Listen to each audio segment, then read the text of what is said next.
ಅದೇ ದಿನ heart beat fast ಆಗಿದ್ಯಾ, ಟೆನ್ಷನ್ ಆಗ್ತಿದ್ಯಾ? ಡೋಂಟ್ ವರಿ, ಯಾಕಂದ್ರೆ ಈ ಕೊನೆಯ 24 ಗಂಟೆಯನ್ನೇ ನಿಮ್ಮ ಸೂಪರ್ ಪವರ್ ಆಗಿ ಬದಲಾಯಿಸೋಕೆ ಇಲ್ಲಿದೆ ಒಂದು ಸೀಕ್ರೆಟ್ ಗೇಮ್ ಪ್ಲಾನ್. ಬನ್ನಿ ಶುರು ಮಾಡೋಣ. ನಾಳೆ ಎಕ್ಸಾಮ್. ಅಯ್ಯೋ ದೇವ್ರೆ, ಏನು ಓದ್ಲಿ, ಯಾವಾಗ ಮಲಗ್ಲಿ? ಅಷ್ಟರಲ್ಲಿ ಫ್ರೆಂಡ್ ಬೇರೆ ವಾಟ್ಸಾಪ್ನಲ್ಲಿ ಮೋಸ್ಟ್ ಇಂಪಾರ್ಟೆಂಟ್ ಕ್ವೆಶ್ಚನ್ಸ್ ಅಂತ ಲಿಸ್ಟ್ ಕಳಿಸಿದಾನೆ. ತಲೆಯಲ್ಲಿ 1000 ಯೋಚನೆಗಳು ಗಿರ್ರ್ ಅಂತ ಓಡ್ತಿವೆ ಅಲ್ವಾ? ಏನ್ ಮಾಡೋದೀಗ? ಗಾಬರಿ ಆಗೋದ್ ಬೇಡ. ಈ ಎಲ್ಲಾ ಕನ್ಫ್ಯೂಷನ್ಗಳನ್ನ ಕಾನ್ಫಿಡೆನ್ಸ್ ಆಗಿ ಬದಲಾಯಿಸೋಕೆ ಒಂದು ಸಿಂಪಲ್ ಮತ್ತೆ ತುಂಬಾನೇ ಪ್ರಾಕ್ಟಿಕಲ್ ಆದ ಪ್ಲಾನ್ ಇದೆ. ಈ ಲಾಸ್ಟ್ ಡೇ ಅನ್ನೋ ಚಾಲೆಂಜ್ ಅನ್ನ ಒಟ್ಟಿಗೆ ಗೆಲ್ಲೋಣ ಬನ್ನಿ. ಸರಿ, ಮೊದಲಿಗೆ ಈ ಪರೀಕ್ಷೆ ಮುಂಚಿನ ದಿನದ ಪ್ಯಾನಿಕ್ ಅಂದ್ರೆ ಆತಂಕದ ಬಗ್ಗೆ ಮಾತಾಡೋಣ. ಈ ಒತ್ತಡದ ಫೀಲಿಂಗ್ ಇದೆಯಲ್ಲ, ಇದು ತುಂಬಾನೇ ನ್ಯಾಚುರಲ್. ಇದು ಎಲ್ಲರಿಗೂ ಆಗುತ್ತೆ.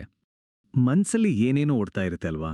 ಲೈಕ್, ಪೂರ್ತಿ ಟೆಕ್ಸ್ಟ್ ಬುಕ್ ಓದ್ಬೇಕಾ, ಇಲ್ಲ ನಾನು ಮಾಡ್ಕೊಂಡಿರೋ ನೋಟ್ಸ್ ಸಾಕಾಗುತ್ತಾ, ಅಯ್ಯೋ ಈ ಚಾಪ್ಟರ್ ಓದ್ಲಾ ಅಥವಾ ಆ ಚಾಪ್ಟರ್ ಬಿಟ್ಬಿಡ್ಲಾ, ಈ ಥರ 1000 ಗೊಂದಲ. ಇದರ ಮಧ್ಯ ಸೋಷಿಯಲ್ ಮೀಡಿಯಾದಿಂದ ಬರೋ ನೋಟಿಫಿಕೇಶನ್ಗಳ ಕಾಟ ಬೇರೆ. ಓಕೆ, ಈಗ ನೇರವಾಗಿ ಪರಿಹಾರದ ಕಡೆಗೆ ಹೋಗೋಣ. ಪರೀಕ್ಷೆಯ ಕೊನೆ ದಿನವನ್ನ ಹೇಗೆ ಸ್ಮಾರ್ಟ್ ಆಗಿ ಬಳಸ್ಕೊಳ್ಬೋದು. ಇಲ್ಲಿದೆ ನಿಮ್ಮ ರಿವಿಷನ್ ಬ್ಲೂ ಪ್ರಿಂಟ್. ನಮ್ಮ ಮುಂದೆ ಟೆಕ್ಸ್ಟ್ ಬುಕ್ಸ್, ನಾವು ಮಾಡ್ಕೊಂಡಿರೋ ನೋಟ್ಸ್, ಕ್ವೆಶ್ಚನ್ ಬ್ಯಾಂಕ್ಸ್ ಇಷ್ಟೆಲ್ಲ ಇಟ್ಕೊಂಡು ಕೂತಾಗ ಒಂದು ದೊಡ್ಡ ಕನ್ಫ್ಯೂಷನ್ ಶುರು ಆಗುತ್ತೆ. ರಿವಿಷನ್ಗೆ ಯಾವುದನ್ನ ಬಳಸ್ಬೇಕು ಅಂತ, ಹೌದಲ್ಲ? ನೋಡಿ, ಇಲ್ಲೊಂದು ಗೋಲ್ಡನ್ ರೂಲ್ ಇದೆ, ಅದನ್ನ ಯಾವತ್ತೂ ಮರಿಬಾರ್ದು. ಪರೀಕ್ಷೆಯ ಕೊನೆಯ ದಿನ ಬೇರೆ ಏನನ್ನೂ ಮುಟ್ಟಕ್ಕೆ ಹೋಗಬೇಡಿ.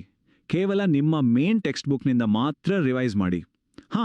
ಒಂದು ವೇಳೆ ನೀವೇ ತುಂಬಾನೇ ಡೀಟೇಲ್ ಆಗಿ ಸ್ವಂತ ನೋಟ್ಸ್ ಮಾಡ್ಕೊಂಡಿದ್ರೆ ಖಂಡಿತ ಅದನ್ನ ಬಳಸ್ಬೋದು. ಯಾಕೆ ಅಂತೀರಾ? ಯಾಕೆಂದ್ರೆ ಪರೀಕ್ಷೆಯಲ್ಲಿ ಬರುವ ಸುಮಾರು 80-90% ಪ್ರಶ್ನೆಗಳು ನೇರವಾಗಿ ನಿಮ್ಮ ಮೇನ್ ಟೆಕ್ಸ್ಟ್ ಬುಕ್ನಿಂದಾನೇ ಬಂದಿರುತ್ತೆ. ಸೊ ಇದನ್ನು ಬಿಟ್ಟು ಬೇರೆ ಕಡೆ ಟೈಮ್ ವೇಸ್ಟ್ ಮಾಡೋದು ಯಾಕೆ? ಹಾಗಿದ್ರೆ ಒಂದು ಚಾಪ್ಟರನ್ನ ಬೇಗ ಬೇಗ ಹೇಗೆ ರಿವೈಸ್ ಮಾಡೋದು? ಸಿಂಪಲ್. ಪೂರ್ತಿ ಚಾಪ್ಟರ್ ಓದ್ತಾ ಕೂರ್ಬೇಡಿ, ಜಸ್ಟ್ ಅದನ್ನ ಸ್ಕ್ಯಾನ್ ಮಾಡಿ. ಡೆಫಿನಿಷನ್ಸ್ ಮತ್ತೆ ಫಾರ್ಮುಲಾಗಳ ಮೇಲೆ ಜಾಸ್ತಿ ಫೋಕಸ್ ಮಾಡಿ. ಕೆಲವು ವಿಷಯಗಳು ಮರ್ತು ಹೋಗುತ್ತೆ ಅನ್ನಿಸ್ತ್ರೆ ಅದನ್ನ ಬರೆದು ಪ್ರಾಕ್ಟೀಸ್ ಮಾಡಿ. ಮತ್ತೆ ಲಾಸ್ಟ್ ಮಿನಿಟ್ನಲ್ಲಿ ನೋಡಕ್ಕೆ ಇಂಪಾರ್ಟೆಂಟ್ ಪಾಯಿಂಟ್ಸ್ ಅನ್ನ ಮಾರ್ಕ್ ಮಾಡಿಟ್ಕೊಳ್ಳಿ. ಈಗೊಂದು ಸಖತ್ ಪ್ರೋ ಟಿಪ್ ಹೇಳ್ತೀನಿ ಕೇಳಿ. ಓದುವಾಗ ಅಬ್ಬಾ ಇದನ್ನ ಇನ್ನೊಂದ್ಸಲ ನೋಡ್ಲೇಬೇಕು ಅಂದ ಅನ್ಸೋ ವಿಷಯಗಳಿಗೆ ಒಂದು ಟಿಕ್ ಮಾರ್ಕ್ ಹಾಕಿ. ಆಮೇಲೆ ಆ ಎಲ್ಲಾ ಪೇಜ್ ನಂಬರ್ಗಳನ್ನ ಪುಸ್ತಕದ ಮೊದಲನೇ ಪೇಜ್ನಲ್ಲಿ ಬರೆದಿಟ್ಕೊಳ್ಳಿ. ಇದರಿಂದ ಎಕ್ಸಾಮ್ಗೆ ಹೋಗೋ ಮುಂಚೆ ಒಂದು ಸೂಪರ್ ಫಾಸ್ಟ್ ಫೈನಲ್ ರಿವಿಷನ್ ಮಾಡ್ಬೋದು. ಇನ್ನು ಪ್ರಶ್ನೆಗಳನ್ನ ಹೇಗೆ ಪ್ರಾಕ್ಟೀಸ್ ಮಾಡೋದು?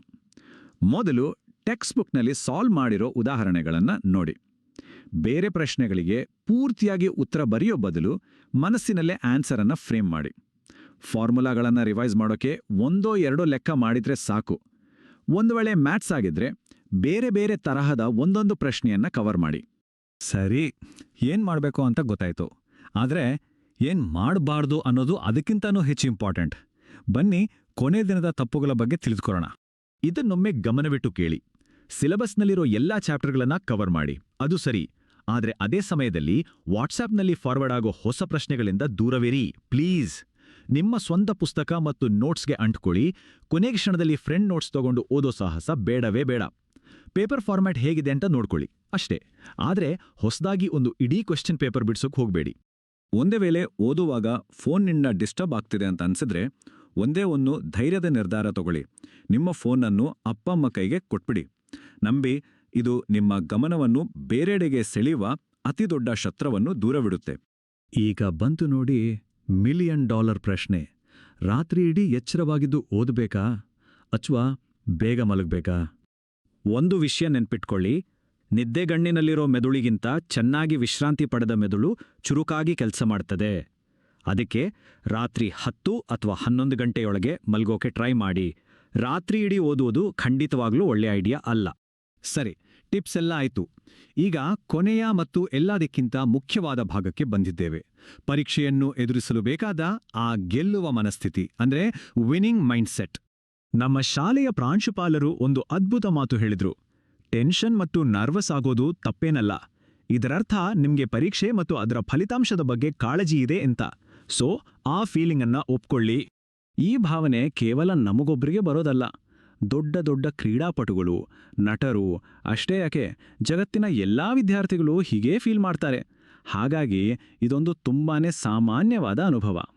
ಹಾಗಾದ್ರೆ ನಮ್ಮ ವಿನ್ನಿಂಗ್ ಪ್ಲಾನ್ನ 7 ಪಾಯಿಂಟ್ಸ್ ಅನ್ನ ಫೈನಲ್ ಆಗಿ ಒಂದ್ಸಲ ನೆನ್ಪು ಮಾಡ್ಕೊಳ್ಳೋಣ. ರೆಡಿ? 1. ನಿಮ್ಮ ಟೆಕ್ಸ್ಟ್ ಬುಕ್ಕಿಗೆ ಮಾತ್ರ ಅಂಟಿಕೊಳ್ಳಿ. 2 ಎಲ್ಲ ಚಾಪ್ಟರ್ಗಳನ್ನು ಕವರ್ ಮಾಡಿ. 3 ಕೇವಲ ಮುಖ್ಯ ವಿಷಯಗಳನ್ನೇ ರಿವೈಸ್ ಮಾಡಿ. 4 ಸಾಲ್ವ್ಡ್ ಎಕ್ಸಾಂಪಲ್ಸ್ ನೋಡಿ ಪ್ರಾಕ್ಟೀಸ್ ಮಾಡಿ. 5 ವಾಟ್ಸ್ಆ್ಯಪ್ ಪ್ರಶ್ನೆಗಳನ್ನು ಧೈರ್ಯವಾಗಿ ಇಗ್ನೋರ್ ಮಾಡಿ. 6 ಚೆನ್ನಾಗಿ ನಿದ್ದೆ ಮಾಡಿ. ಮತ್ತು ಕೊನೆಯದಾಗಿ 7ನೇದು ಸ್ವಲ್ಪ ಟೆನ್ಷನ್ ಆದರೆ ಪರವಾಗಿಲ್ಲ, ಇಟ್ಸ್ ಓಕೆ. ಈ ಎಲ್ಲ ಟಿಪ್ಸ್ಗಳಲ್ಲಿ ನಿಮಗೆ ಯಾವ ಟಿಪ್ ವಾವ್ ಇದು ನನಗೆ ನಿಜವಾಗ್ಲೂ ಬೇಕಿತ್ತು ಅಂತ ಅನಿಸ್ತು ಕೆಳಗೆ ಕಾಮೆಂಟ್ ಮಾಡಿ ಖಂಡಿತ ತಿಳಿಸಿ. ಈ ಮಾಹಿತಿ ನಿಮಗೆ ಸ್ವಲ್ಪನಾದರೂ ಸಹಾಯ ಮಾಡಿದರೆ ದಯವಿಟ್ಟು ಒಂದು ಲೈಕ್ ಕೊಡಿ. ನಾಳೆ ಪರೀಕ್ಷೆ ಬರೀತಿರುವ ನಿಮ್ಮ ಎಲ್ಲ ಸ್ನೇಹಿತರಿಗೆ ಇದನ್ನು ಶೇರ್ ಮಾಡಿ, ಅವರಿಗೂ ಹೆಲ್ಪ್ ಆಗಲಿ.